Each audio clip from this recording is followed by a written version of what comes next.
দৃঢ়তা প্রদান এবং চলনোদ্দয়ের একটাই চিত্র গুরুত্বপূর্ণ, সেটা হচ্ছে সাইনোভিয়াল সন্ধি। আজকে এটা আমি খুব সহজে এঁকে দেখানোর চেষ্টা করব। তো প্রথমে আমি এভাবে রাউন্ড করে একটা সি আঁকবো। এরপর কি করব, এদিক থেকে এই পাশ থেকে আমি একটু উপরের দিকে বাড়িয়ে দিব, আর এই পাশেও সেম উপরের দিক থেকে বাড়িয়ে দেব। এরপর করব কি, নিচের দিকে এই রাউন্ড অংশের সমান্তরালে এক পেন্সিল ক্যাপ দিয়ে এখান থেকে একটা রাউন্ড করে লাইন টানবো এই রাউন্ডের সমান্তরালে। এরপর এই পাশ থেকে একটু রাউন্ড করে নিচের দিকে টেনে দিব, আর এই পাশ থেকেও সেম রাউন্ড করে নিচের দিকে টেনে দিব। এই জিনিসটা এঁকে ফেলতে পারলে আমাদের সাইনোভিয়াল অস্থির চিত্র ম্যাক্সিমাম শেষ। এখন এই যে রাউন্ড অংশটা আঁকলাম, এখানে একটা আমি কভার দিব,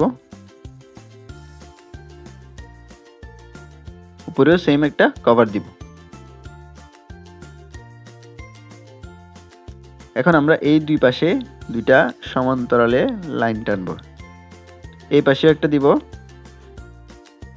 বেশি দূরে নিব না, কাছাকাছি রাখবো।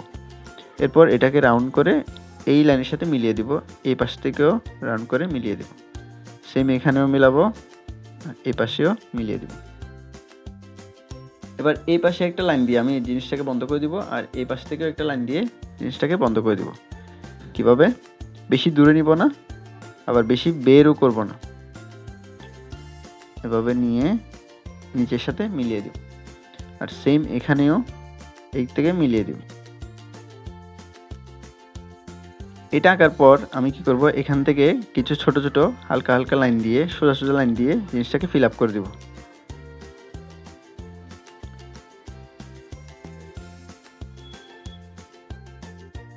এই পাশেও সেমভাবে মিলিয়ে দিব, তবে পেন্সিলে বেশি চাপ দিব না, জাস্ট হালকা হালকা করে এটা মিলিয়ে দিব। এবার এখানে ভিতরে আমি কিছু স্পঞ্জের মতো আকার দিব। এটা দেওয়ার জন্য প্রথমে আমি এরিয়াটা সেট করে ফেলবো, কতটুক এরিয়া পর্যন্ত আমি দিব। একটু ধার ঘেঁষে আমি এই লাইনটা দিব, এরপর এখানেও একটু হালকা করে লাইন টানবো। এখন এটা যেহেতু একটা অস্থি, তো আমাদেরকে ভিতরে আমি যে লাইনটা দিলাম এর ভিতরে আমি এটাকে স্পঞ্জের মতো একটা গঠন বানাবো। তো কীভাবে বানাবো, আমরা এর ভিতরে কিছু এভাবে একটু আঁকা বাঁকা করে শূন্য দিব। আঁকা বাঁকা শূন্য মানে সোজাসুজি এভাবে শূন্য দিব না, দিব হচ্ছে আঁকা বাঁকা করে। তো আমি এরকম আঁকা বাঁকা কিছু শূন্য বসিয়ে যাব, এই জায়গাটা ফিল আপ করে ফেলবো।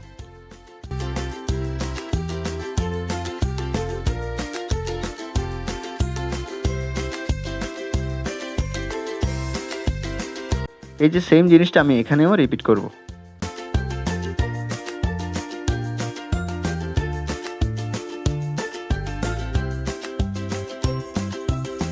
আমাদের সাইনোভিয়াল সন্ধির চিত্র আঁকা শেষ। এবার আমরা চিহ্নিত করব। আশা করি তোমরা বুঝতে পেরেছ। যদি কোনো কিছু বুঝতে সমস্যা হয় অবশ্যই কমেন্ট করে জানাবে। অসংখ্য ধন্যবাদ ভিডিওটি দেখার জন্য।